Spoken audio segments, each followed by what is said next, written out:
That's how I knew I had a claim. When I brought the claim, I found to my horror that for 3.5 days, Mazher Mahmood's surveillance team had been following me in 1998 to try and pin something on me. And if anyone knows Mazher Mahmood's history, you can imagine how worrying and what a close escape that must have been for me, given that so many people who were innocent of anything that he accused them of have gone to prison on the basis of his false stories, his false evidence, and his false statements to the police, the prosecution, and to court. And I was that close. And there are plenty of other people out there who were the victims of him, who clearly had their data obtained by him through phone hacking and other unlawful means. You can check out more at circusofthemind.net, but here's some things that seem to back up the assertion I've made that I believe my drinks were spiked, more than likely drugged with a GHB style date rape drug to make me more compliant, and that this is something that, having done some research over the past few years, I've discovered was mentioned by loads of people. Now, you can see my grounds of appeal on circusofthemind.net, and also on circusofthemind.net you'll see the video regarding non-disclosure by the CPS and the video regarding the errors with paperwork, the chain of evidence being ridiculous, and the full story behind what went on and what not. Anyway, as you'll see in my grounds of appeal, one of the things is that in particular, it is said that Mahmood surreptitiously administered date rape type drugs to his targets in order to inebriate them and render them more susceptible to manipulation. There's other things on there that he messed with evidence, edited it, loads of other things, but we're just talking about the drugs here. And as you can see, there's various other things. Clearly pointing out here that on the 2nd of April, the 3 £1 coins I gave were genuine from my pocket, and the ones on the 9th of April were from a place told to get them from by Mahmood's associates, and they provided the money. You can see that on screen at circusofthemind.net.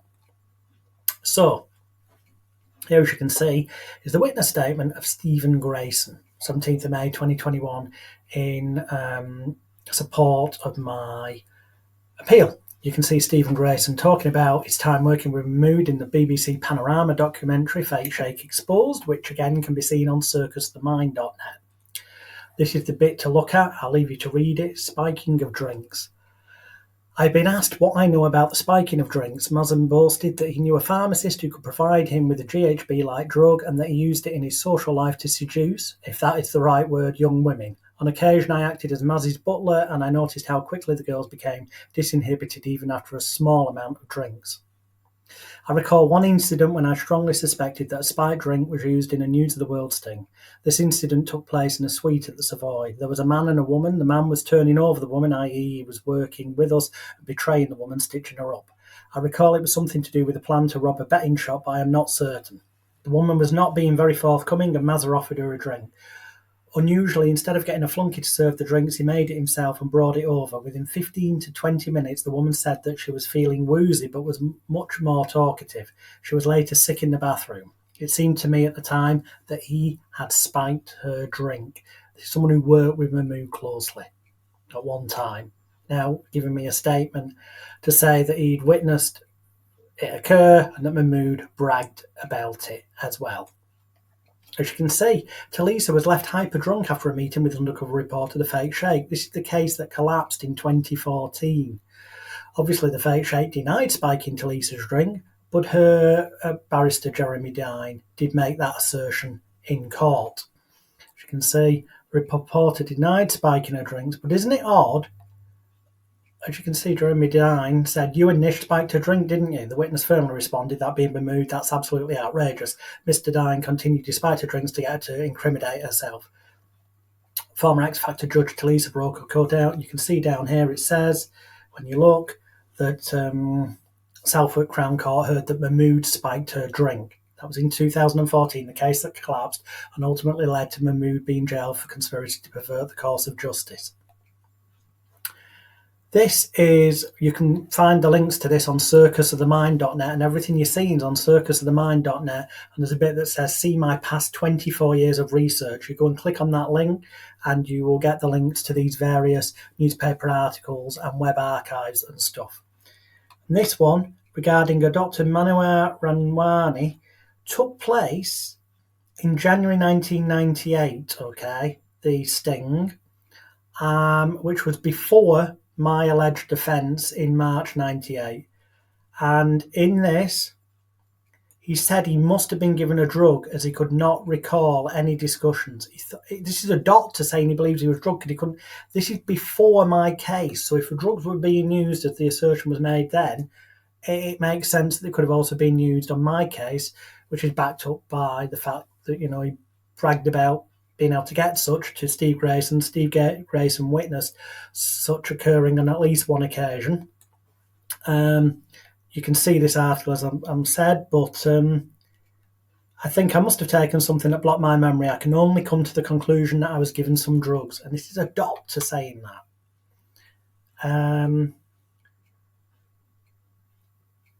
And you can look at that again, as I say, on circusofthemind.net. Also, the Newcastle directors, Hall and Shepherd, suspected that the team spiked their drinks in order to elicit their indiscretions. An article there, Sunday 9th of May 99. You can find the links on circusofthemind.net by following the link to my 24 years of research to that article where they say they believe that their drinks, when that failed, they suspect Mahmood or else a member of his team spiked their drinks in order to elicit their indiscretions. In that article, John Higgins, who rarely drinks, was suspicious of drinks provided to him in 2010. And in the article by Roy Greenslade, you can see that two directors of Newcastle United Club were back to them again, believe the drinks were spiked, and John Higgins, who rarely drinks, was suspicious of drinks provided to him in 2010. The Earl of Ardwick believed his champagne was spiked with a date rape type drug, and that was mentioned, as you can see there, applied with champagne, possibly spiked with the date rape drug Rofinol or similar.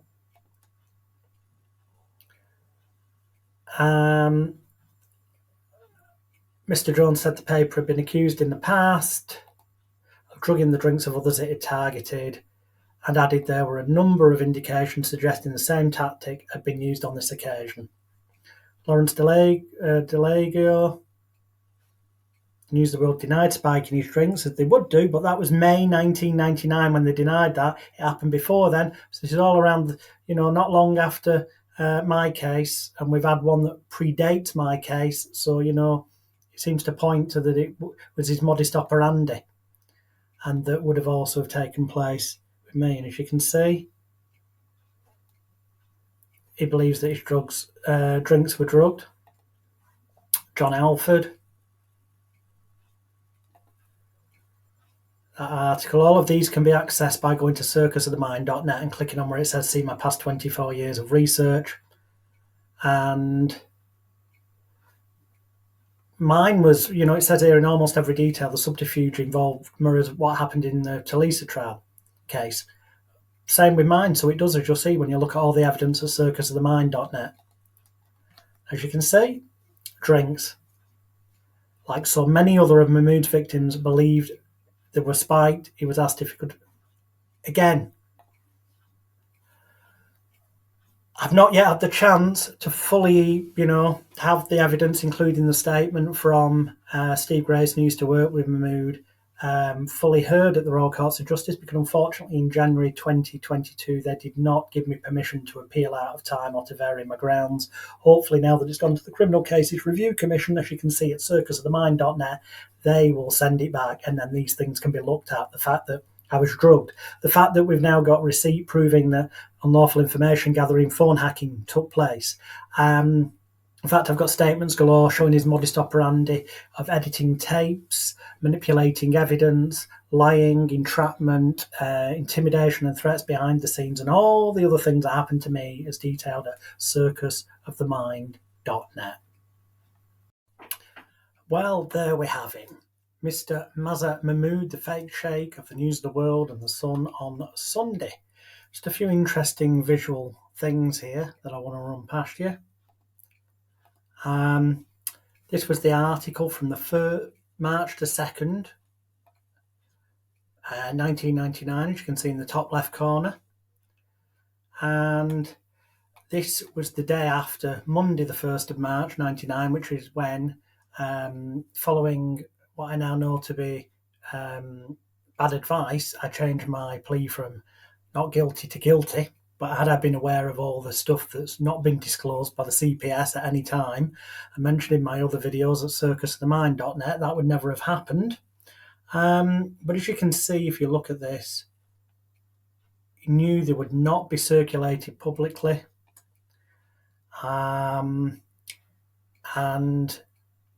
it's not an ordinary case. It was accepted by all parties that I knew who Mahmood was. And I thought at the time I'd engineered it all, but it's now come to light thanks to phone hacking and unlawful information gathering that actually the whole situation was engineered one step ahead. It's complicated, but it's all explained at circusofthemind.net. Now, this is interesting because this is the indictment. And as you can see there, count one, on the 2nd day of April 1998, apparently delivered £3 coins. Well, they're ones I took from my pocket, and the video would show I happened to have on me when I was asked if I could get hold of such. And I took out what I had in my pocket, and I found I had 3 genuine pound coins there. I did, and I handed them over, which is why he said, Mahmood, these are the best I've ever seen. That'd be because they were completely bona fide genuine. And count 2, which note takes place on the 9th day of April 1998. That's a week later exactly. Okay. It says delivered 997 coins. Hang on a minute. That's odd, because on the 9th of April they told me where to go and get 1,000 coins. And the evidence now points to them having supplied those 1,000 coins. They certainly supplied the money and the information of where to get them. And they were only in my possession while picking them up from the place they told me to get them from, using the money that they gave me. And then they were immediately given to Mahmood. So they were never in public circulation. And I had them for about an hour, a couple of hours at tops. But 1,000 plus 3 would be 1,003. Now, that's the correct number there, 3, because there were 3 genuine pound coins from my pocket. But on this day, as the video would show, I had been asked to acquire 1,000 coins and told where to get 1,000 coins. And as far as I was aware, because I didn't count them, I'd got 1,000 coins. So why the heck we have 997 there? No idea. Especially when, look at this. Inconsistencies again. This was a document I've acquired from the police. I did freedom of information to the police, the CPS, and whatnot. And here they make reference to delivery of 3 coins on the 2nd of April, but now apparently it's delivery of 996, not 997 on the 9th of April. So the other one said 997 and 3 at the first event, which would make 1,000 in total. This says 996 plus 3, which would make 999.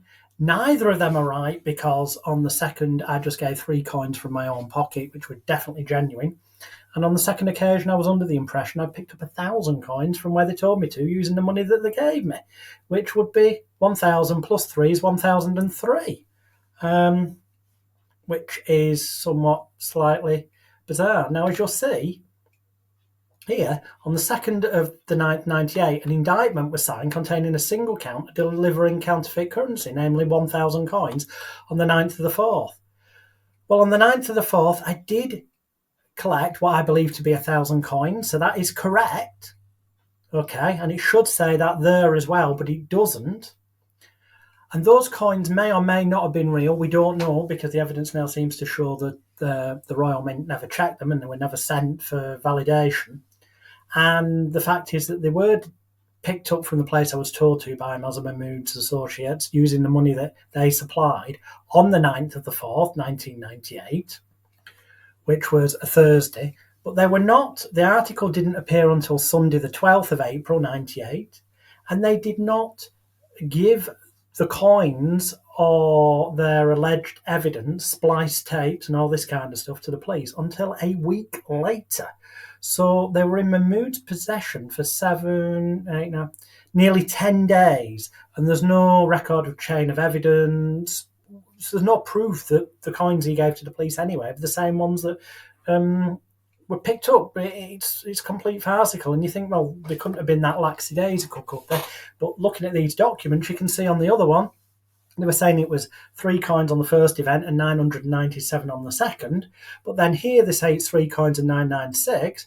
But here they get it correctly that on the reason there was an indictment is because originally they were only going to charge me for the 9th of April 1998 for the 1,000 coins, the coins that were in question, because they fully believed me that the 3 coins on the 2nd of April were just taken from my pocket and were genuine coins.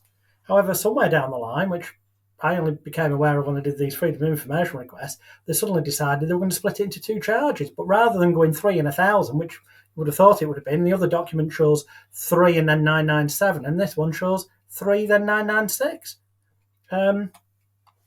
This here says that on the 1st of February, I pleaded guilty. I didn't. As is reported by the Manchester Evening News article of the 2nd of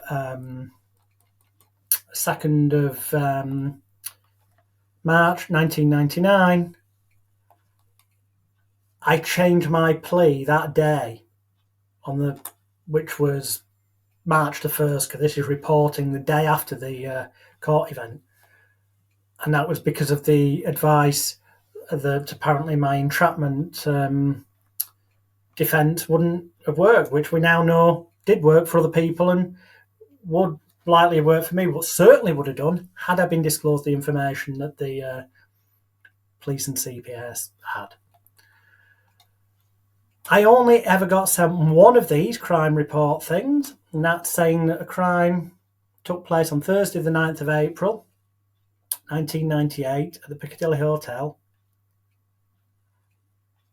And that's the only one of those I got sent when I did my police and CPS and courts freedom of information request.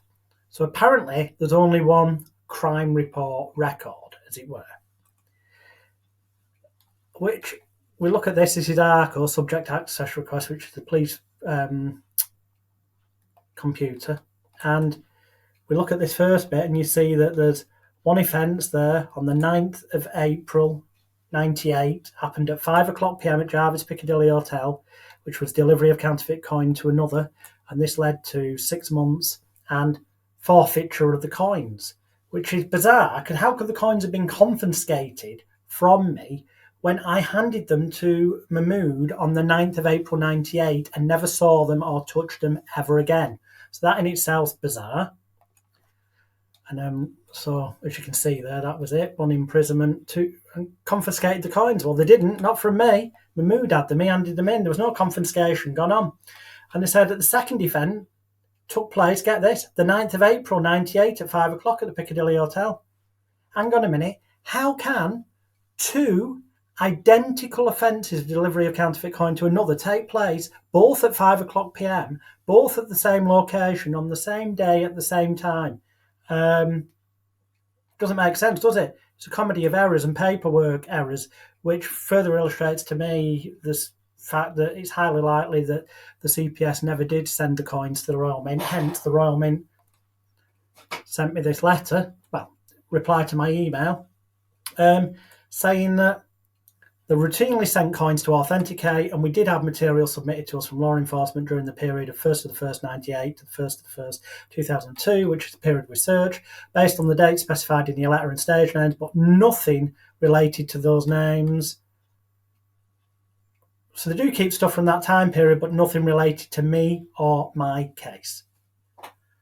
Which further says to me that the chances are the coins were never checked. But even if they were, there's no proof of the chain of evidence, as already mentioned. 10 days they were in Mahmood's possession before he handed them to the police. And at no point were they ever confiscated from me, because after I delivered them to Mahmood on the 9th, after collecting them from the place his associates told me using the money they supplied, I never saw them again. And I only did it because I was under the influence of drugs. I now know because my drinks have been spiked, I believe, as explained on circusofthemind.net. I'd got severe manipulation behind the scenes and threats. And I thought it'd be fine journalistically in the public interest, and it would expose the lengths that Mahmood would go to. But for some reason, they gave Mahmood journalistic license for buying things, but didn't give me journalistic license for going and picking them up using the money he supplied and getting them from the source that they told me to get them from. And then there's no chain of evidence for 10 days on the things anywhere. This is my DBS, and that just further confirms that all the records are wrong. Because apparently the two convictions I got were for delivery of counterfeit coin to another on the 9th of April and delivery of counterfeit coin to another on the 9th of April, both of which, as you've seen in a previous document, apparently happened at the same time, at the same place, the same event. How is that possible? It isn't. The point is, the reason there's a document saying originally they were just going to be one charge, which is what I thought was the case, is because, which you can see there, on the 2nd of the 9th, 98, one charge, one indictment of 1,000 coins. It's because, and that was the 9th of 4th, because that is what happened, 1,000 coins on the 9th of the 4th, 98.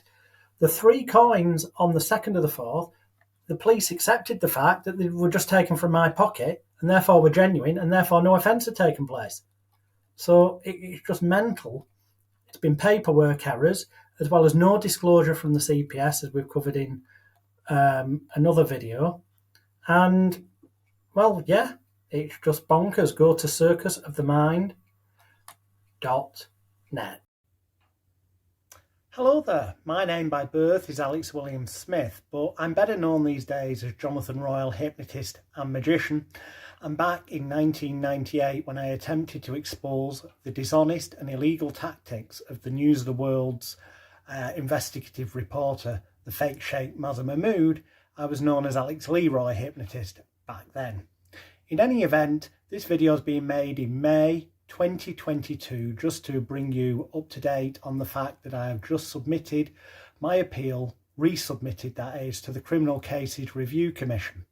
Because in 1998 I set out to expose Mazher Mahmood's dishonest and illegal techniques, fully explained on my page at www.circusofthemind.net. That's www.circusofthemind.net. This backfired, as explained at that page, and ultimately in early 1999 led to me being given 2 convictions for delivery of counterfeit coins.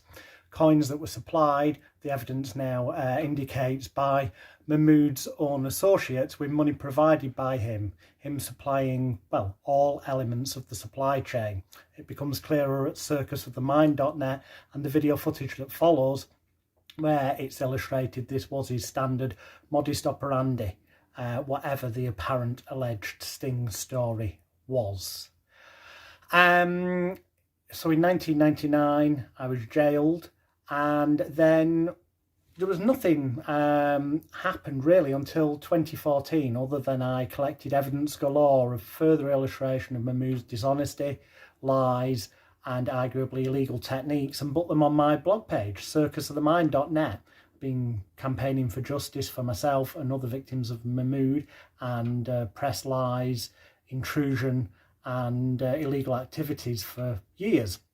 And then in 2014, the Talisa Kontostavlos trial collapsed sensationally in London, and Mahmood was exposed as a liar and ultimately charged with conspiracy to pervert the course of justice along with his driver, Alan Smith.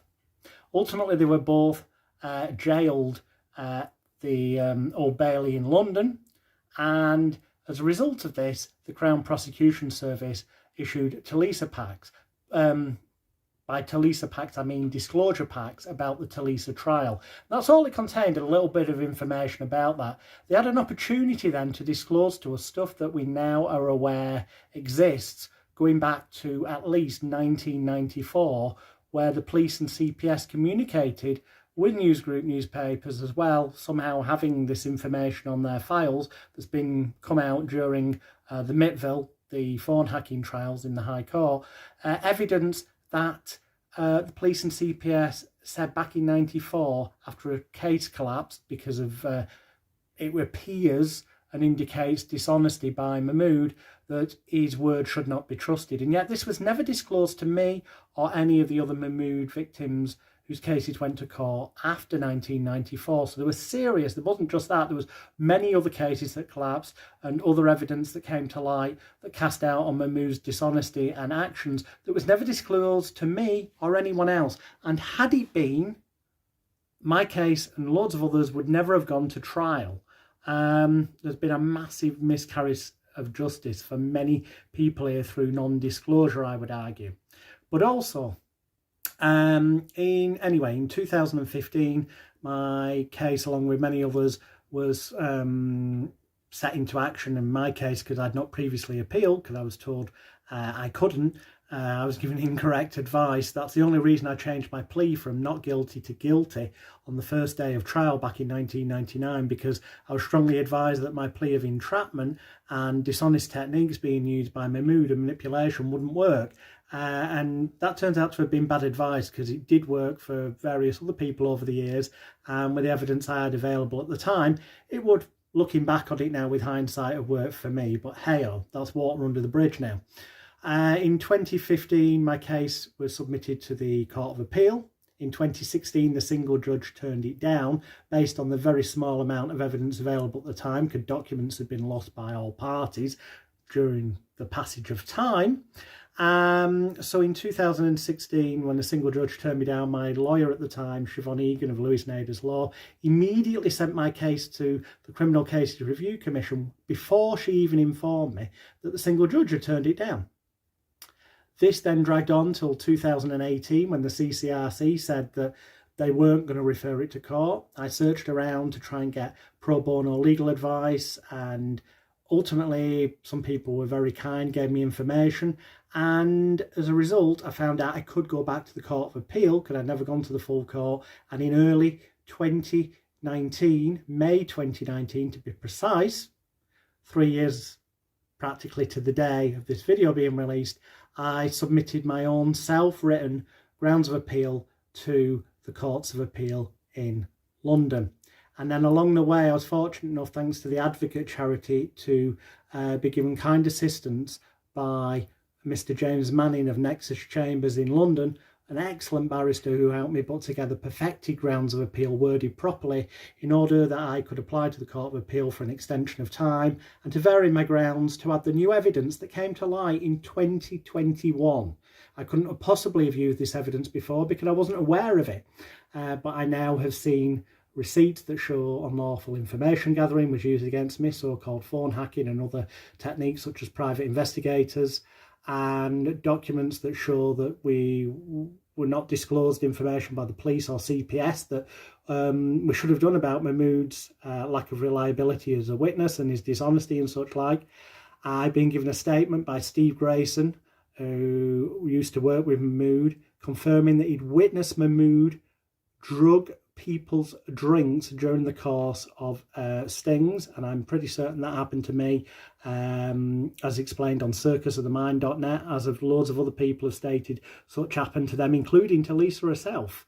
And ultimately, in January of 2022, I appeared at the Royal Courts of Justice for my hearing, and unfortunately the three judges decided not to give me an extension of time and not to let me vary my grounds of appeal because they weren't giving me an extension of time. So all my new evidence has not yet been heard by the full court, and such, in May 2022, I've submitted a reapplication to the Criminal Cases Review Commission here in England so that they can see that I've now got dozens of statements from people giving information proving that I was subject to the same entrapment and techniques as Mahmood's other victims, and that although I set out thinking and genuinely believing that I was setting everything up so that I could attempt to expose Mahmood's dishonesty and illegal techniques, actually he and his team were always one step ahead of me for the reasons explained on circusthemind.net,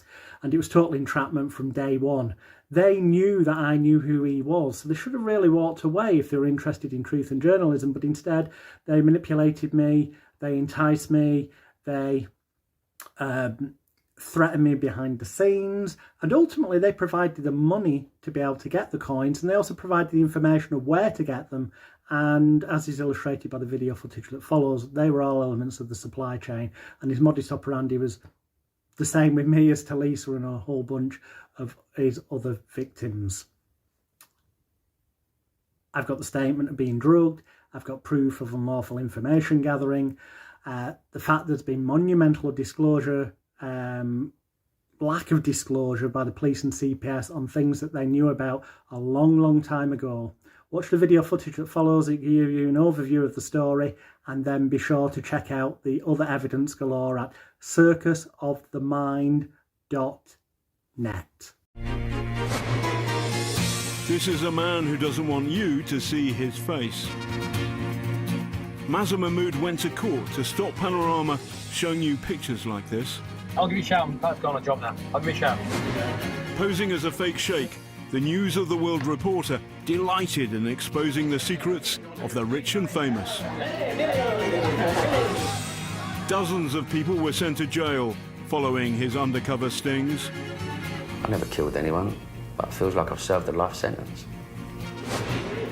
Now Mazher Mahmood stands accused of being a liar.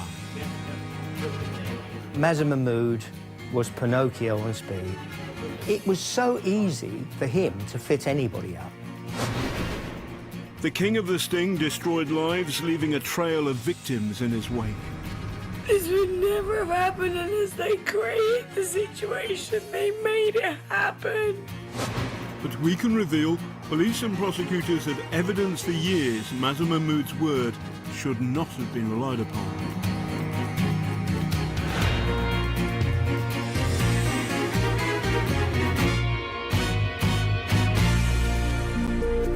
That's how I knew I had a claim. When I brought the claim, I found to my horror that for 3.5 days, Mazher Mahmood's surveillance team had been following me in 1998 to try and pin something on me. And if anyone knows Mazher Mahmood's history, you can imagine how worrying and what a close escape that must have been for me, given that so many people who were innocent of anything that he accused them of have gone to prison on the basis of his false stories, his false evidence, and his false statements to the police, the prosecution, and to court. And I was that close. And there are plenty of other people out there who were the victims of him, who clearly had their data obtained by him through phone hacking and other unlawful means. She always denied arranging a drugs deal, and when the trial against pop star Talisa collapsed, she repeated those denials. I have never dealt drugs and never been involved in taking or dealing cocaine. Little Mix. She was a judge on The X Factor when the journalist Mazher Mahmood, also known as the fake Sheikh, targeted her. The undercover sting led to this headline and to the subsequent trial. Now the former Sun on Sunday and News of the World reporter has been charged with conspiring to pervert the course of justice after the Crown Prosecution Service said he's alleged to have misled the court. Today he issued a statement saying, "I'm deeply disappointed that after a totally unjustified delay, the Crown Prosecution Service have today informed me that they have decided to charge me with conspiracy to pervert the course of justice. I deny the offence. I will vigorously contest it at court. In the meantime, I have nothing further to say." Mazher Mahmood had great success with his undercover stings. An investigation into 3 Pakistani cricketers led to convictions for match fixing. Sven-Göran Eriksson was also a target, along with the Duchess of York, Sarah Ferguson. But he was suspended by the Sun newspaper last year after the collapse of Talisa's trial. In his stings, he was rarely seen, but Mazher Mahmood will now appear at Westminster Magistrates Court on the 30th of October. Layla Hayes, 5 News. Now, Mazher Mahmood, one of Britain's most notorious undercover reporters, now faces jail after he was found guilty of tampering with police evidence. Mahmood, known as the fake Sheikh, faced charges linked to the collapse trial of the singer Tulisa Konstavlos. As soon as the verdict was announced, 18 people who'd been caught up in Mahmood's elaborate sting operations launched civil claims, which, if successful, could total hundreds of millions of pounds. Our Home Affairs correspondent, Darshna Soni, was in court. For 30 years, he has revelled in hiding his identity. His lucrative career depends on it. The self-styled king of the sting, turning up to court every day beneath a balaclava. But today, the hunter became the hunted. Miss Mahmood, what would you like to say? Why did you tamper with the evidence? Say to Tulisa, would you like to apologise for Tulisa? Are you sorry? You're guilty of lying to secure a scoop. What do you say to that? Did you lie to get a front page headline? What do you say to that? The man who once spent thousands on injunctions against those who would print his picture, with his conviction, couldn't stop his mugshot being freely published. Mazher Mahmood unmasked. Here he is.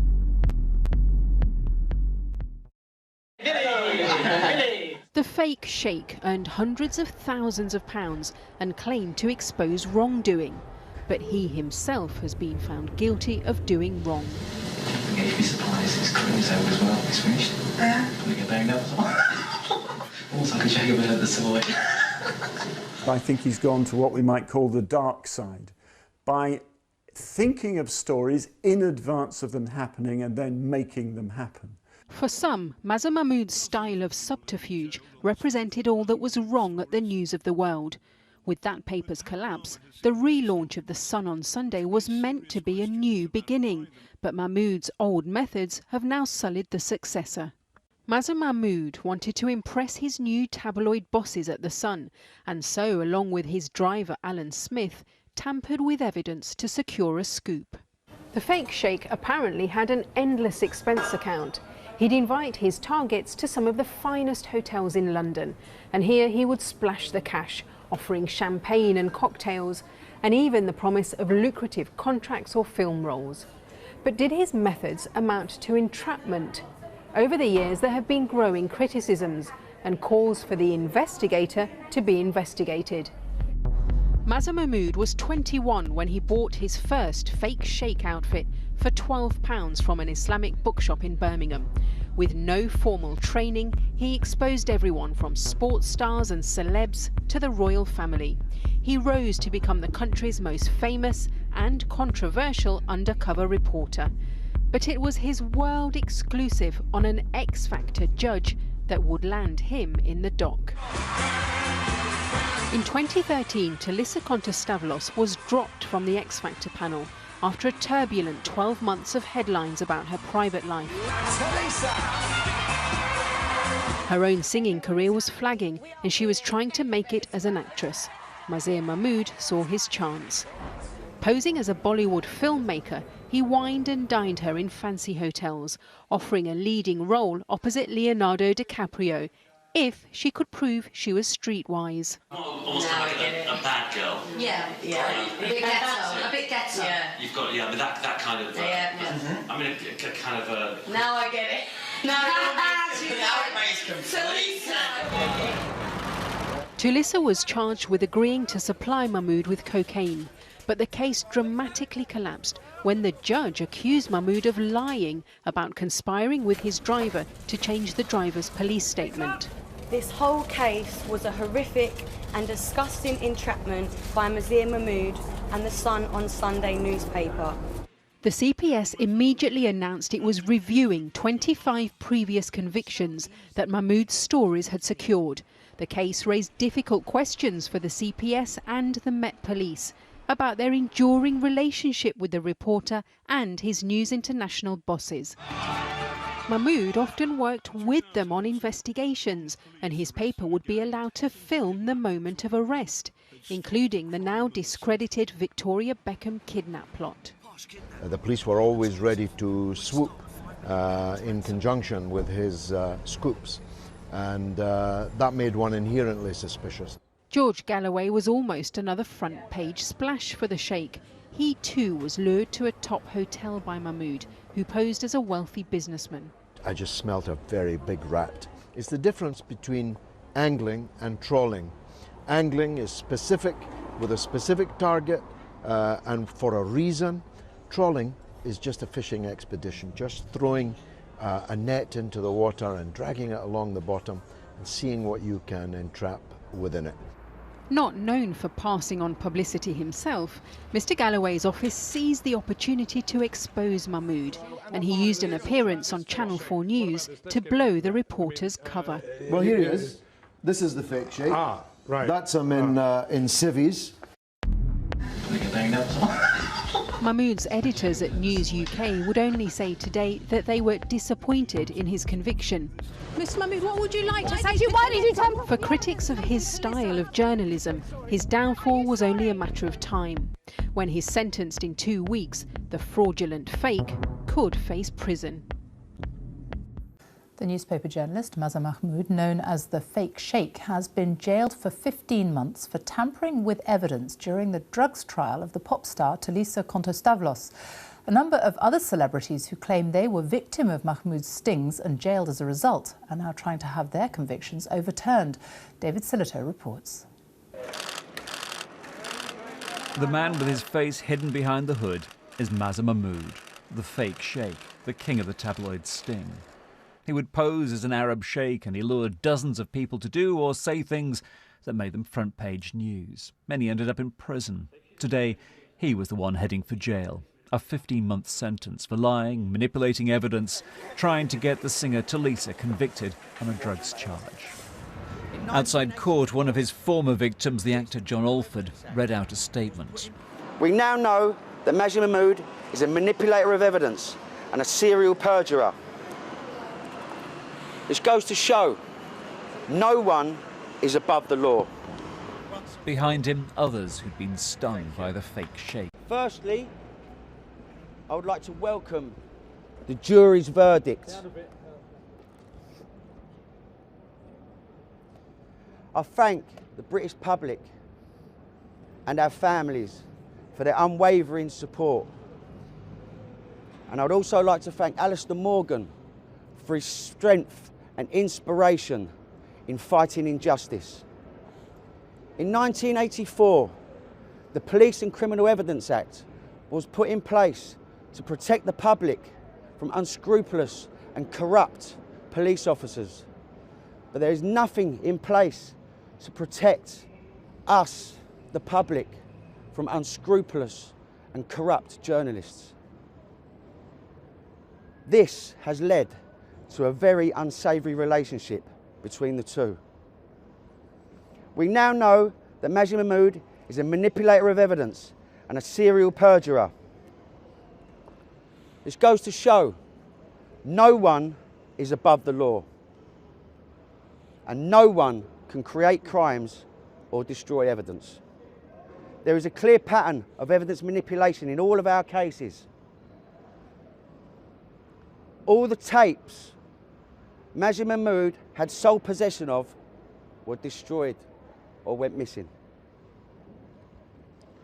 There are many more questions to be asked and a lot more justice to be served.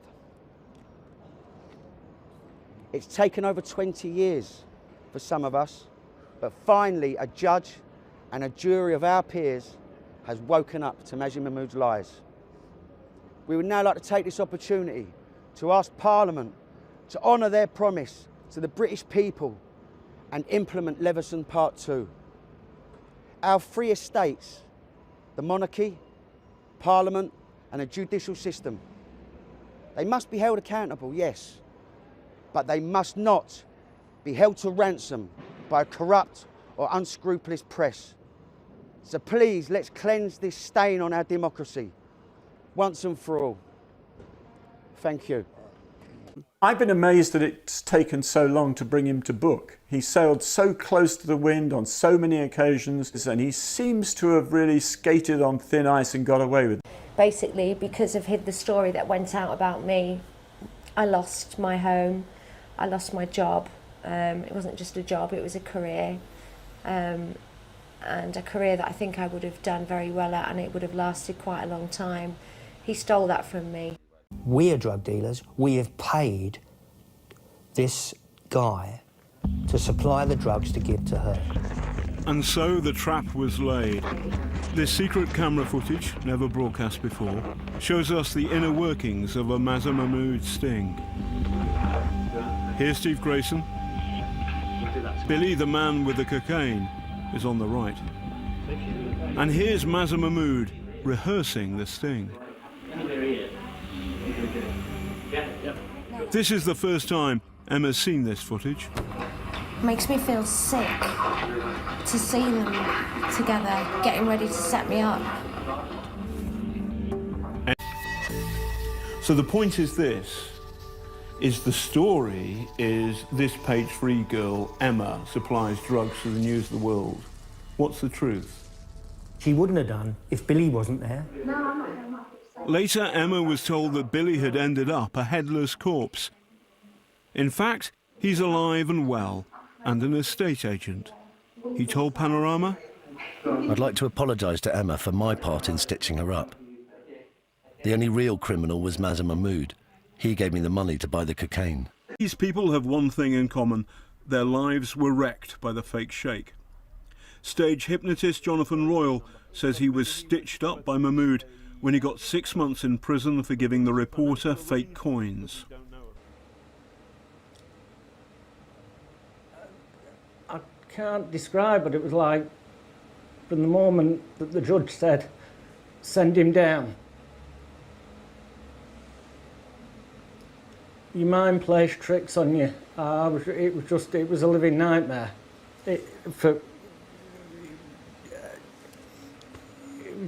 I wouldn't wish it upon my worst enemy.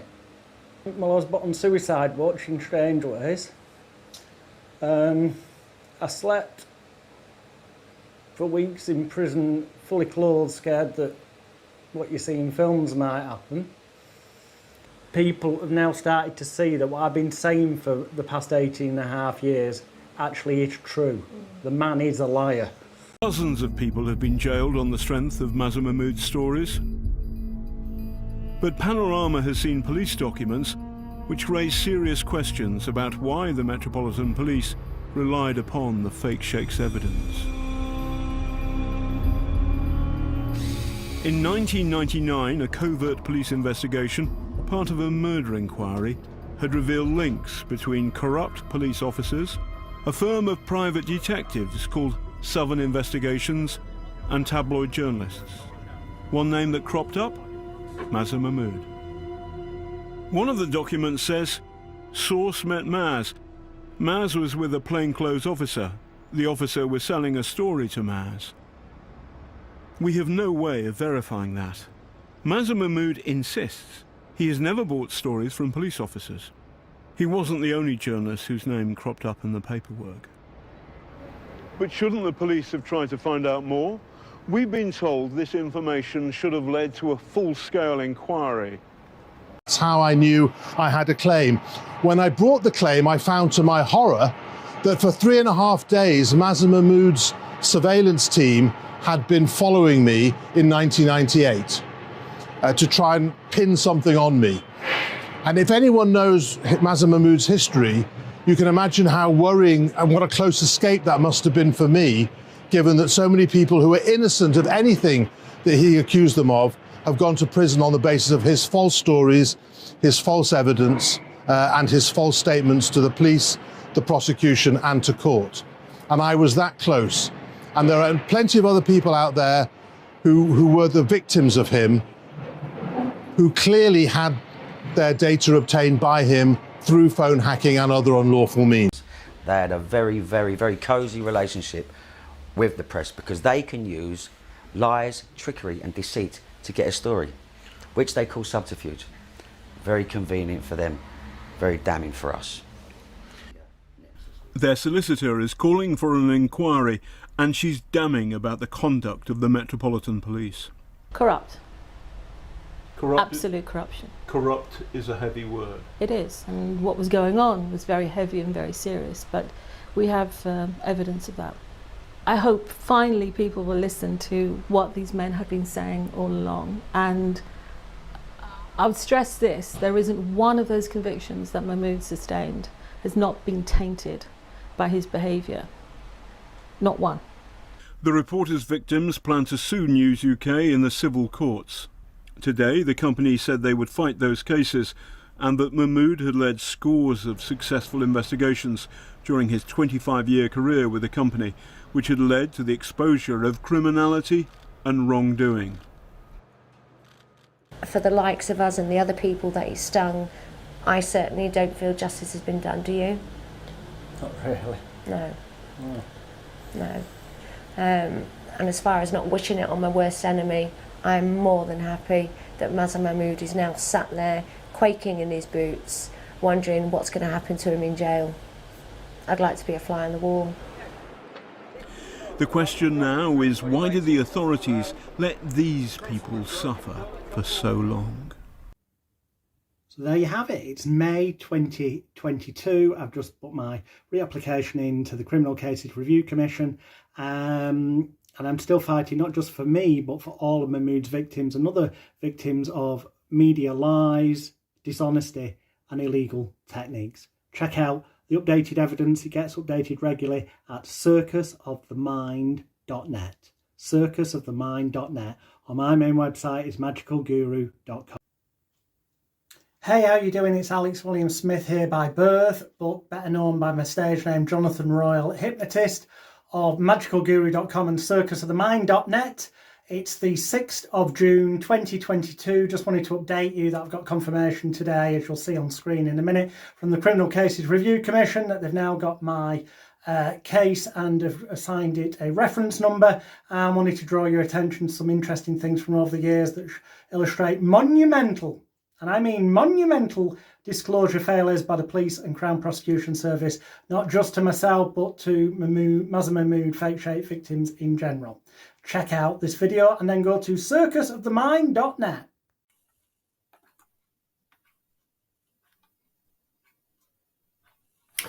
Hi, it's the 6th of June 2022. And I've just received this, which is dated 31st of May 2022, but it just arrived today in the post, which is British Mail, on the 6th of June 2022, which you can clearly is from the Criminal Cases Review Commission, confirming that they have received my application that was submitted to them last month, and that it now has a reference number of 00446/2022. So it'll be interesting to see what happens with this. All the details are on circusofthemind.net. But I wanted to draw your attention to some interesting comments that people have made over the years in relation to this, and that point towards there being a cover-up of, as some others have suggested, police and cover-up with the Crown Prosecution Service, and also mention of potential police corruption. Comments that can be seen at circusofthemind.net, but also you can see them on screen and I'll read them out to you. It is as we have long suspected that the Met knew and repressed information about corrupt relationships between their officers, employees of the News of the World and Southern Investigations. This information was deliberately repressed by the Metropolitan Police and should have been disclosed to those representing defendants in the so-called stings orchestrated by Mazher Mahmood. It is information which should be immediately disclosed to those lawyers advising relevant convicted individuals whose cases are now before the CCRC and the Daniel Morgan investigation panel. That was Siobhan Egan of Lewis Nader's Law, quoted from circa 2014 and 2015, and yet there has still been no disclosure other than a disclosure pack regarding the collapsed trial of Talisa Kontos-Stavlos, which the CPS issued towards the end of 2014 to myself and other Mahmood victims. But nowhere in that did it mention, and nowhere prior to that did they ever disclose. And since then, they have had many opportunities but have not disclosed any of the information they had of collapsed trials, where trials collapsed because of Mazher Mahmood's dishonesty coming to light and because of the police and CPS deciding that they couldn't rely on him as a witness of truth. of which there is evidence going back to 1994. Yes, 1994, of a collapsed trial and documents showing communications between the police and the CPS saying that they could not rely on Mahmood. And yet none of that was disclosed to me in 1998 or to any of the other Mahmood victims over the years. And to this day of doing this, the 6th of June 2022, the CPS have never disclosed anything to me regarding what they know, other than a little bit regarding Talisa Kontos-Stavlos's collapse trial in 2014, which is interesting given that there's definite proof that they knew in 1994, a good 4 years before Mahmood ever entrapped me in his sting, that he could not be relied upon as a witness of truth. People who have been locked up in the past are now able to say there is compelling evidence that this man was prepared to lie on oath in order to secure a wrongful conviction. So there's now a platform for others to come forward and say the same thing happened to us. Jeremy Dine QC, who was Talisa Kontos-Stavlos's barrister.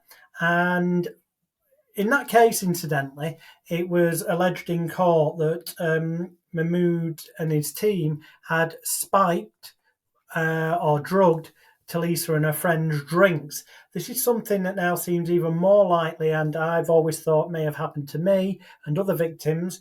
Loads of victims over the years have claimed this, but I now have a statement from Steve Grayson, who was a former work colleague of Mazher Mahmood, stating under penalty of perjury to support my appeal case that he witnessed Mahmood tamper with and add drugs to sting victims' drinks, and that, you know, this is likely to have happened in other cases, including mine.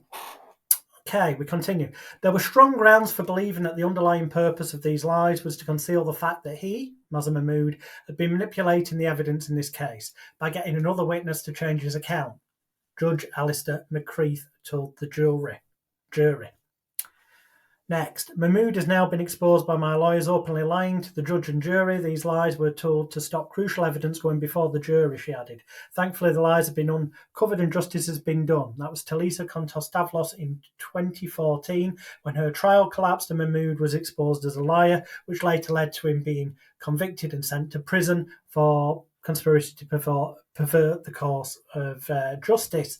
Unfortunately, despite numerous occasions prior to then and since, the Crown Prosecution Service has never disclosed anything except a little bit of information relating to the Talisa Kontos-Stavlos trial. And yet there is evidence that they knew back in 1994, when a case collapsed, due to Mahmood's dishonesty, that he could not be considered a witness of truth. Further, in circa 98-99, when investigating Southern investigations, the police became aware of stuff that also should have been disclosed to people regarding Mahmood's links to Southern investigations. And there have been a whole bunch of cases that have collapsed over the years due to Mahmood's dishonesty that, you know, the CPS have never disclosed stuff, which, had it been known at the time, if they were to have disclosed it, had I known at the time, my case likely would never have made court, and the same applies to a lot of other fake Sheikh victims. Judge Stuart Fish formally acquitted Mr Giggs, that's Roderick Giggs, then asked whether charges of inciting to supply drugs and illegal possession had been considered against the reporter Mazher Mahmood. Again, a judge here casting doubt on Mahmood's techniques and whether he should face charges or not. Mr Queen Hawkins, prosecuting, said, the position is that the Crown can no longer rely on Mr Mahmood as a witness of truth in this case, and for that reason I offer no evidence against Mr Gordon on behalf of the Crown.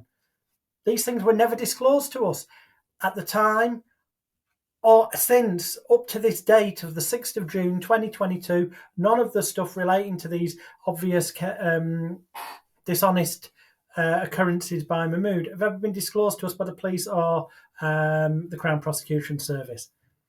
Curiously, he's, Mazher Mahmood, never been charged with the illegal purchase of cocaine, although there are no legal grounds on which he can do this to perpetrate a sting. Peter Burden, author of Fake Sheikhs and Royal Trappings. Why was he never charged for breaking the law? Why was a blind eye turned by the Crown Prosecution Service and the police? Is it because, as Mahmood once famously said, he had corrupt police officers in his pocket? I am responsible for innocent people going to jail. I tricked them to help Mazher Mahmood, and I'm ashamed. It's time to tell the truth. Florin Gashi, former colleague of the fake Sheikh. You can actually see him say such in the Panorama BBC documentary that was broadcast towards the end of 2014, and you can watch that on circusofthemind.net. We've had the case of Mazher Mahmood, the fake Sheikh, who perverted the course of justice to secure his scoops and left scores of previous convictions unsafe. Tom Watson, Labour MP. One is mindful about the fact that there is little regulation on undercover newspaper work and citizen investigators, which perhaps needs to be looked into. Nazir Afzal, former chief of Crown Prosecution Service in the Northwest. Perhaps what Nazir Afzal should have been doing was disclosing to Mahmood victims at the right times the information that the police and the CPS knew as far back as 1994 about his dishonesty and all the cases over the years that collapsed due to his dishonesty and such. The other thing you might want to look at, Law, is the PCC code. Clandestine devices and subterfuge. The press must not seek to obtain or publish material acquired by using hidden cameras or clandestine listening devices or by intercepting private or mobile calls, messages or emails, etc., etc. And of course it goes on to say, unless there's a clear public interest. Alistair Campbell, MP. Well, there definitely was no public interest in my case, as explained at circusofthemind.net. There was no public interest in them doing a story on me because they knew that I knew who he was and that I was attempting to expose their dodgy, illegal and dishonest techniques. So there was no public interest from their point of view, but there was a public interest in me exposing their dishonesty and techniques and making the public aware that such was going on, and yet it was me that got punished at the time, not them, which is all very bizarre. What I was doing, arguably, it was in the public interest, but what Mahmood wasn't, as explained at circusofthemind.net. The fact that somebody who has been accused by a judge of apparently not telling the truth may be instrumental in those convictions would certainly be a reason to look at those convictions again and to examine them to see whether they are safe. Lord Peter Henry Goldsmith, former Attorney General, quoted from the BBC Panorama documentary of 2014. I will first deal with unlawful and improper conduct within News International and other newspaper organisations. The conviction of Mazher Mahmood also raises issues of an entirely different species of unlawful and improper conduct. Sir Brian Leveson, QC. Unfortunately, the Conservative government have swept under the carpet and cancelled Part 2 of the Leveson inquiry, which would have fully investigated things such as Mazher Mahmood's conduct, illegal techniques, dishonest techniques, and likely would have cast further light on his links with the Met Police and corruption, and his being linked in with the Daniel Morgan murder inquiry, all of which with evidence is shown at circusofthemind.net. Steve Grayson, who worked with Mahmood on numerous stories in the 1990s, including this one, said of the takedown, he is a drug dealer. We're drug dealers. We have paid this guy to supply the drugs to give to her. Steve Grayson, former Mazher Mahmood associate. Same applies in pretty much all the cases. The complete chain of supply roots back when the real evidence is shown to be Mahmood's associates and people that they paid, which is just, it defies belief. The CPS Special Prosecution Team, as it was then, dealt exclusively with these prosecutions and, in my view, did not seek to test the weight or the veracity of the evidence. As I say, there was a certain MO Mahmood would employ. The same assertions were made by reputable defence teams time and again to the CPS, which were ignored. You also have the Met Police. We now know there were internal investigations by the anti-corruption team at New Scotland Yard into Mahmood's relationship with serving police officers. That was Siobhan Egan, Lewis Nadis Law, and the BBC Panorama documentary. But that's been further illustrated when the Daniel Morgan murder inquiry report was published, where Mazher Mahmood is named and his links to Southern investigations. Over the last 25 years, innumerable lives have been ruined by the dishonest actions of Mazher Mahmood. People have lost their livelihoods, their homes and relationships, with some spending time in prison. When the public used to read fake Sheikh articles in British newspapers, they would know there was a criminal at the heart of the story. Until now, readers didn't realise that the criminal was in fact the fake Sheikh himself. Mark Lewis, the celebrity phone hacking lawyer, repeated that several times around Mahmood's downfall. The real scandal in this case is that Mahmood was allowed to operate as a wholly unregulated police force, investigating crimes without the safeguards which apply to the police. As a journalist, he was able to rely on unnamed sources and was not required to give full disclosure of his investigation to the defence. As Talisa's defence lawyers, we were prevented from properly testing the strength of his evidence. It was obvious from the outset that Talisa should never have had to go to court. If Mahmood's evidence had been properly stress tested instead of accepted wholesale by the CPS, we are confident it would have come to the same conclusion. Ben Rose of Hickman and Rose. I can add to that it's safe to say that if Ben Rose and the team at Hickman and Rose had been given full disclosure by the CPS of what they knew as far back as 1994 and full details of all the cases that we now know collapsed over the years because of Mahmood's dishonesty, that the chances are that alone would have led to Talisa's case never having to go to court in the first place either, just as would have been the case of proper disclosure taken place for other Mahmood victims, that they would likely never have gone to court either. Red flags were raised about the reliability of Mazher Mahmood's stings over the decades, but the police ignored them. Dr. Evan Harris, who earlier this year in 2022, you can find on YouTube, on Hacked Off's YouTube channel, his statement he made outside court after getting settlement from Newsgroup newspapers for them having hacked his phone and used unlawful information gathering techniques, where he mentions Mazher Mahmood and Mahmood's own attempts to fabricate a story against him, but he goes into information about the fact that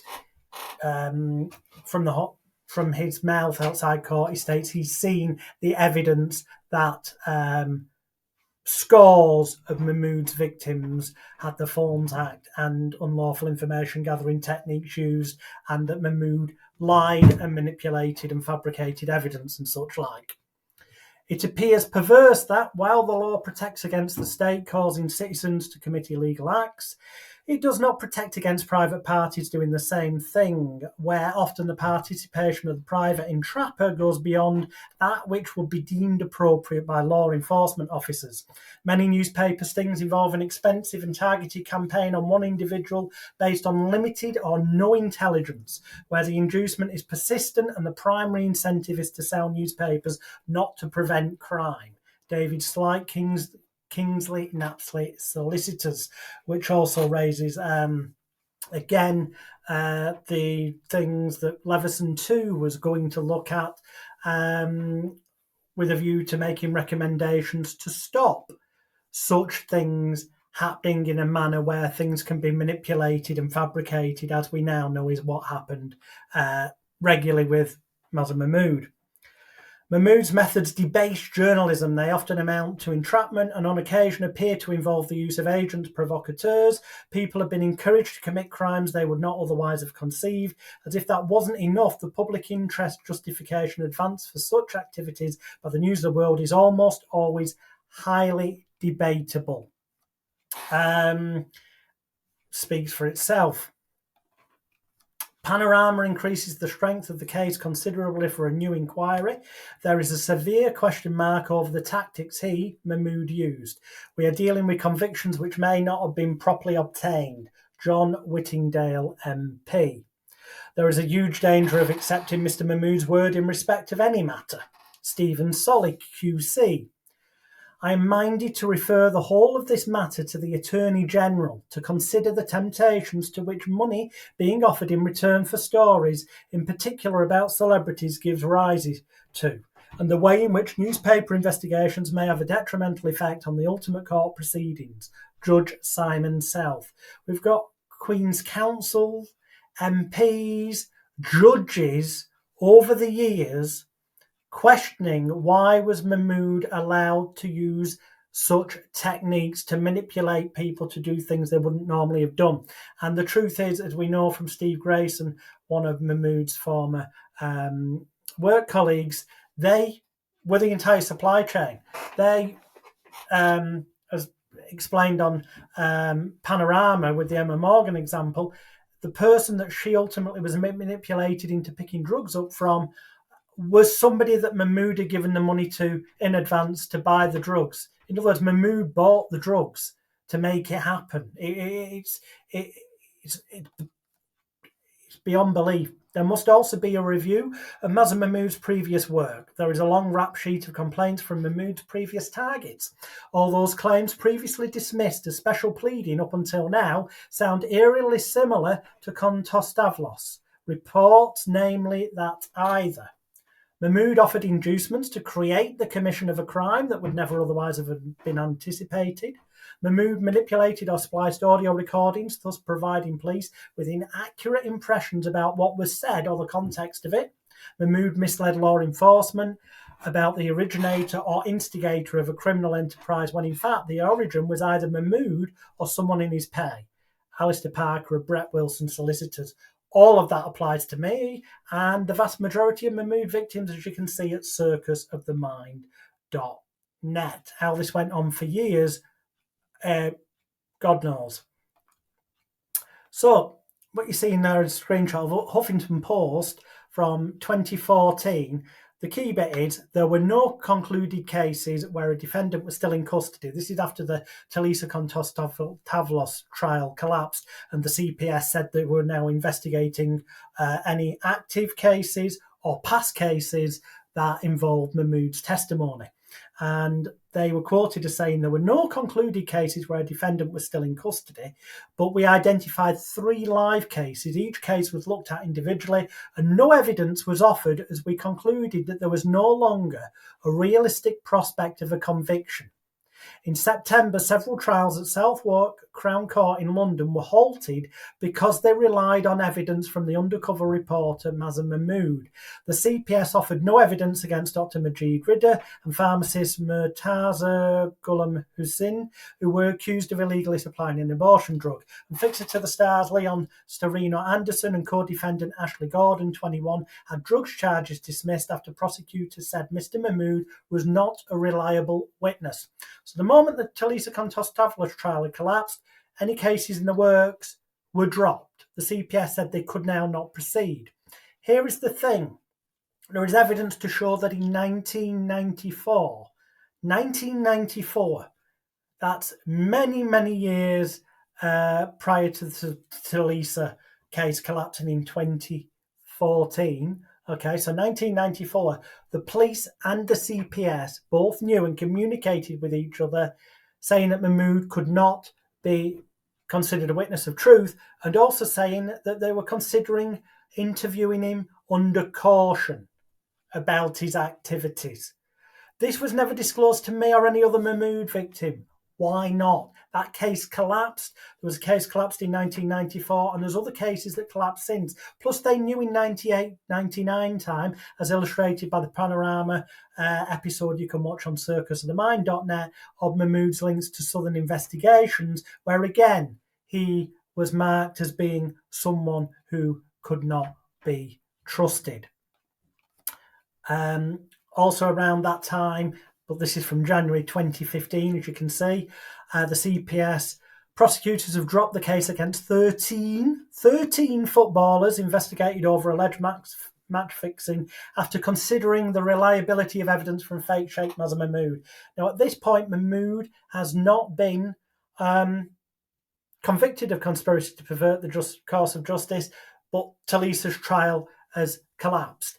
And the Crown Prosecution Service said there was insufficient evidence to provide a realistic prospect of conviction in the case, given that they couldn't rely on Mahmood's testimony or evidence any further, which means, had, for example, my case been in the works and live, or other Mahmood victims that you've seen on the Panorama documentary or heard about, had their cases waiting to go to court, that on the basis of what you've seen there, all active cases were dropped because they could no longer rely on Mahmood's testimony, which means ours would have been dropped as well.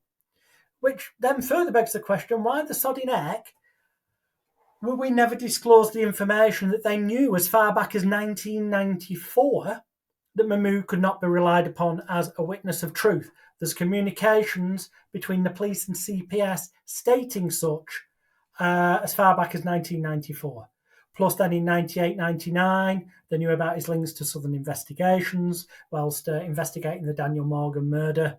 And over the years, there's numerous cases that have collapsed, that have now come to light, that collapsed because of Mahmood's dishonesty or techniques being drawn attention to, manipulation of evidence, splicing of tapes, numerous reasons why things never got to go. All things that happened to me and to all the other people you see on the Panorama documentary, and the vast majority of victims, as mentioned, at circusofthemind.net.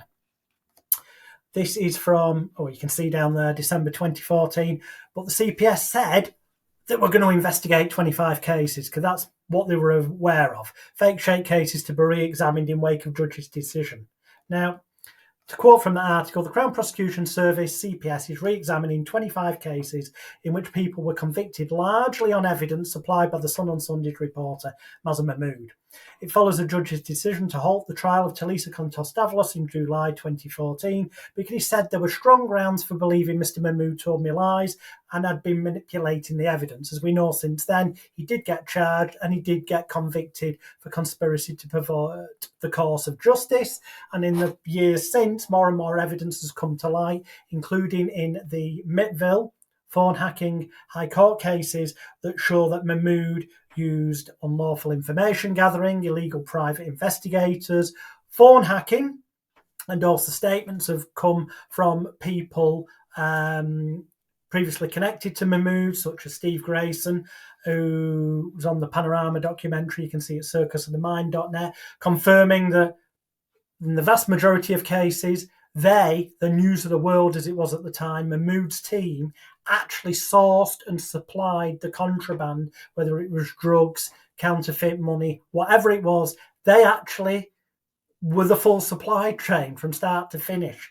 The only criminals really were them.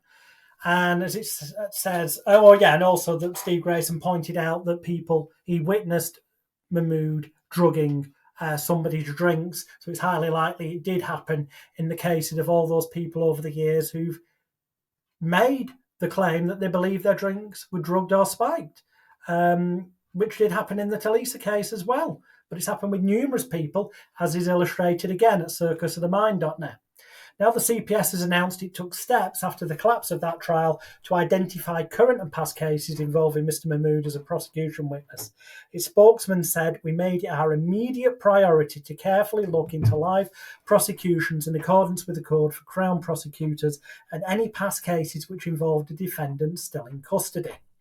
It identified 3 live cases and concluded that there was no longer a realistic prospect of conviction, so the prosecutions were dropped. The next stage involved past cases that resulted in convictions based on evidence provided by Mr. Mahmood. Having identified 25 such cases, the CPS says it will be contacting representatives of the defendants or the defendants themselves in order to provide them with a disclosure pack.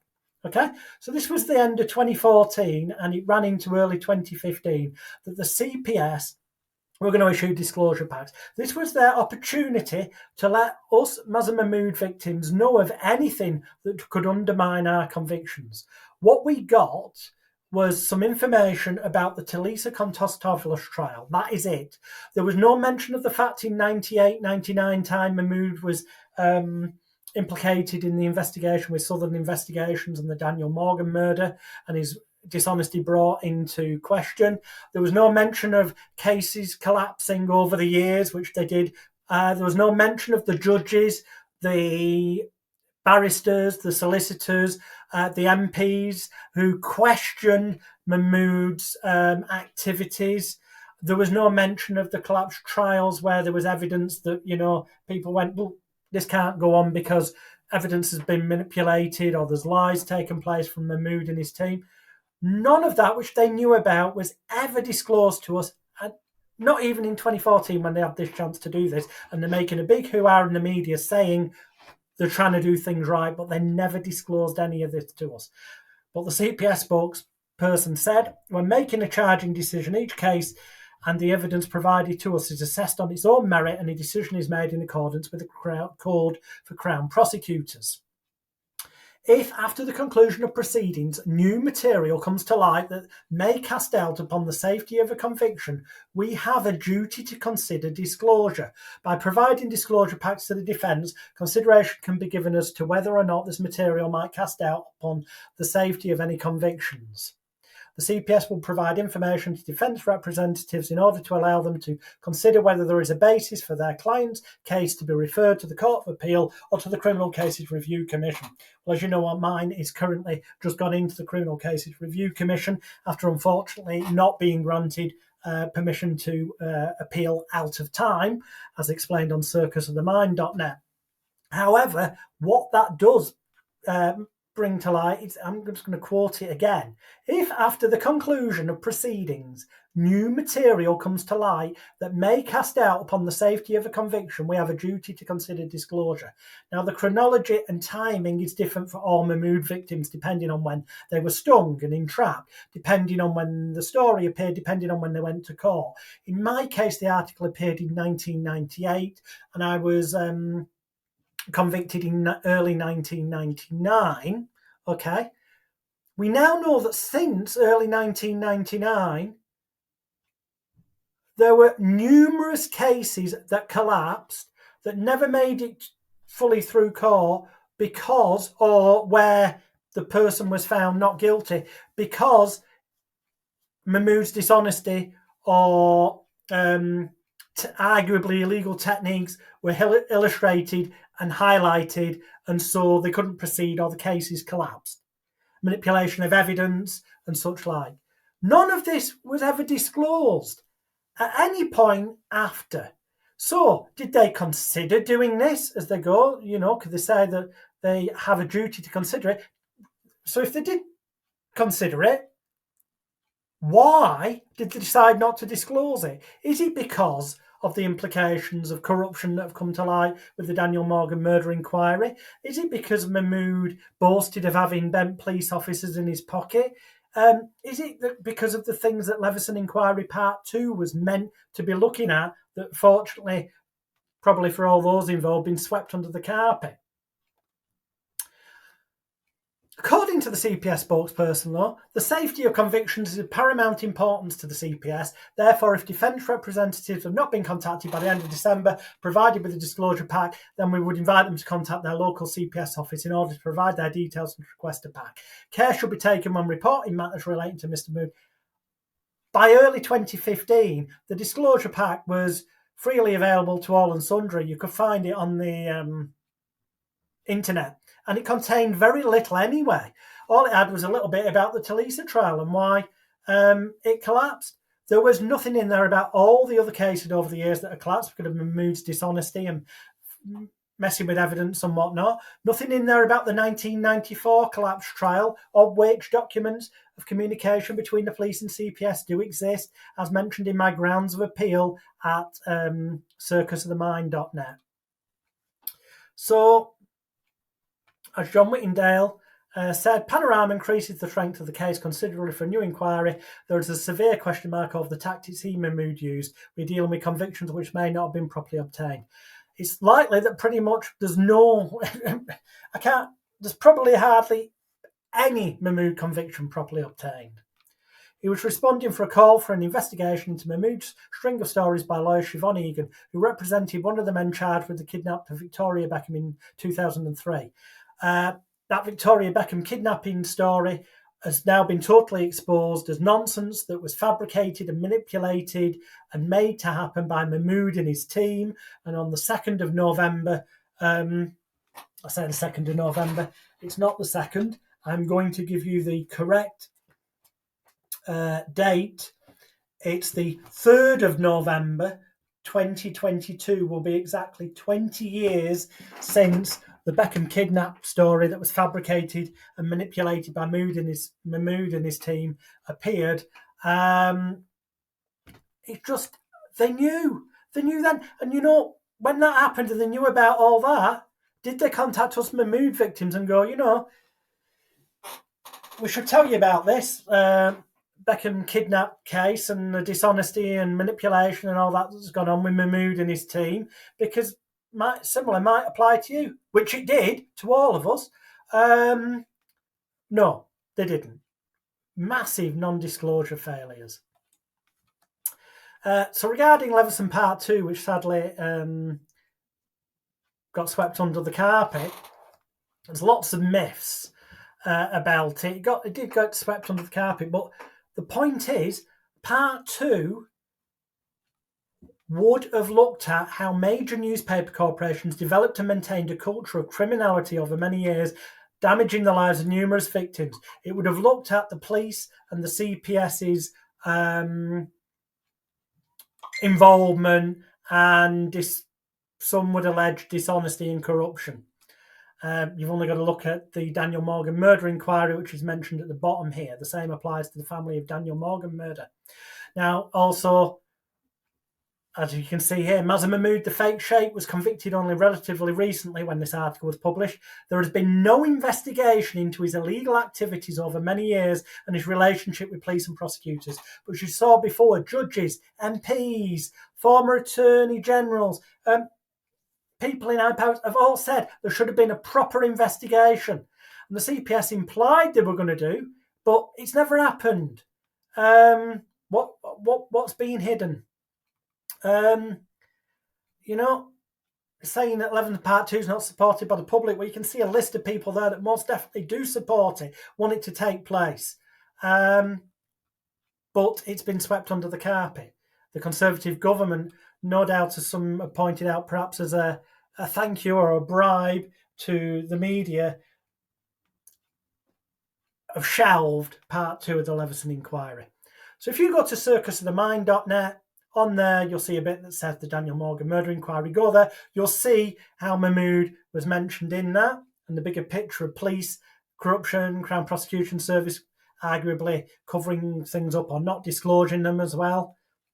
You'll also on there be able to download my perfected grounds of appeal, within which you'll see the following things. There was a significant failure by the Crown Prosecution Service to comply with their duty of disclosure in that material in the possession of the prosecution at the time of the applicant's case, that's me, my case back in 98/99, which seriously undermined Mahmood's credibility, was not disclosed to defence. It wasn't. Nothing was given to me, despite the fact we now have knowledge that in 1994 the police and CPS communicated with each other saying Mahmood should not be trusted and that perhaps they should consider interviewing him under caution about his activities and dishonesty.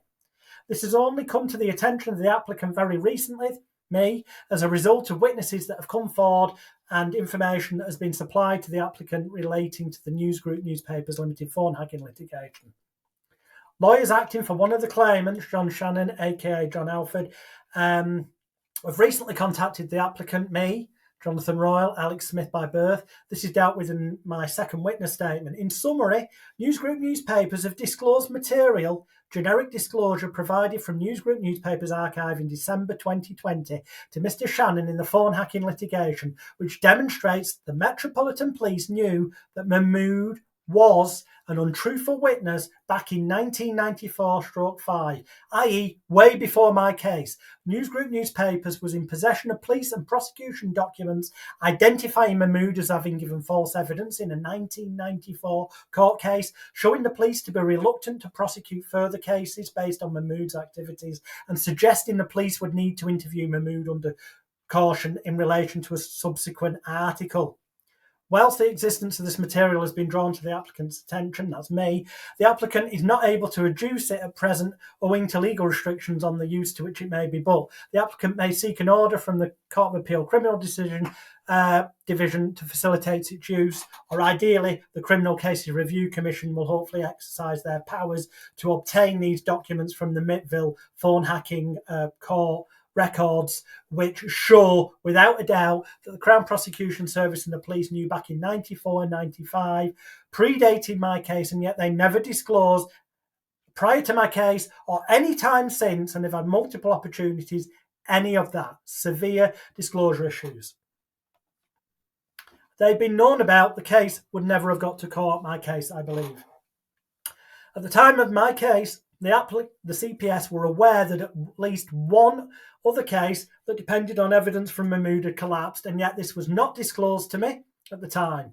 In R versus Shepherd and Norman, in 1994, a decision to offer no evidence was taken by the CPS based on the fact that Mahmood, one of the main witnesses for the prosecution, had given misleading evidence, which in turn led the prosecution to mislead the accused and his defence representatives. Incidentally, this is redolent of the occurrence 20 years later in 2014 when the Talisa Kontostavlos trial collapsed at Southwark Crown Court due to Mahmood again giving false evidence. I'd say further, it's consistent with what I've heard from other Mahmood victims and what I experienced myself over the course of time of decades. Also mentioned in my grounds of appeal is the fact that a number of other victims of Mahmood have complained of drink spiking, which demonstrates a modus operandi to Mahmood's unlawful entrapment. And we have a statement from Steve Grayson saying he witnessed such, which is part of my appeal bundle. And the fact that the CPS were aware at the time of the applicant's case that Mahmood was an unreliable witness, and yet they failed to disclose this fact to me, despite at least one other Mahmood case collapsing over concerns about Mahmood's credibility prior to my trial in 1999. But since 1999, numerous cases collapsed over Mahmood's lack of credibility, lack of truth, messing with evidence and various other things, and none of them have ever been disclosed to us, even when they were given the chance in 2014 when they sent us the Talisa disclosure pack. These are things that, had we known about them at the time, would have enabled us to get a stay in proceedings, or maybe even to stop things ever going to court in the first place. They most certainly illustrate the conviction that unsafe. The police and CPS were aware of Mahmood's suspected dishonesty before the time that the applicant was charged and prosecuted for these offences, but that was not disclosed to me in advance of trial. Had the applicant been aware of Mahmood's suspected dishonesty, i.e. through disclosure, such information may have given rise to an abuse of process argument and or led to the applicant maintaining his not guilty plea, because I pleaded not guilty right up until the first day of trial, where I was given what I now know to be misleading or incorrect, unwise advice that my continuing to plead not guilty and challenging Mahmood's credibility apparently at the time wouldn't have worked, I was told. Well, if I'd have been given the disclosure I should have done, and then I could have challenged the credibility of Mahmood's evidence, and I feel confident that I would have been found not guilty in those circumstances. Although more so, I'm advised and believe that it just would never have got to court, or it would have got a stay in proceedings and thrown out of court at that point. So, also, since lodging the initial version of my settled grounds in February 2021, it's been drawn to my attention that there is evidence that Mahmood used unlawful investigative techniques in his investigations, including phone hacking of me, which you can see in a statement I've got from Glenn Mulcair. And there is a clear evidential basis to assert that Mahmood used private investigators who employed unlawful techniques, including phone hacking, in his entrapment of me, and that Mahmood subsequently lied about this to the Leveson inquiry. Had this been known about at the time of my guilty plea being made on the first day of trial, where I changed it as I previously mentioned, it would clearly have given rise to an abuse of process submission. This is all detailed and mentioned in much greater depth on circusofthemind.net, but as you can see in 2018, here from The Guardian, CPS and police routinely failing to disclose evidence. From 2020, CPS struggling to cope in disclosing evidence to defendants. 30th of June 2021, 1,648 cases collapsed over disclosure failures. 1st of November 2021, twice as many cases collapsed last year over disclosure failings when compared to 5 years ago when crisis identified. When you look at circusofthemind.net and look at the Daniel Morgan murder inquiry findings of corruption and cover-ups, incompetency, it also illustrates that this has been going on for decades, and it's no wonder that it wasn't disclosed to me or the other Mahmood victims that they knew back in 1994. Was that corruption? Was it cover-up? Or was it just plain incompetence? It could be one all of them are a combination, who knows? But the truth, hopefully, will in time, now that things are in at the Criminal Cases Review Commission, actually come out. And finally, please reinstate Leveson Inquiry Part 2. It really is required to uncover the full depth of all of what's really... Well, there you have it. And my grounds of appeal, together with various other documents that illustrate stuff that I've spoken about, and the panorama video and other videos that prove stuff, are at circusofthemind.net. So, yeah, please circulate this, make people aware. Lobby your MP even to reinstate Leveson Inquiry Part 2 and to actually have a proper investigation into Mazher Mahmood's illegal and dishonest techniques.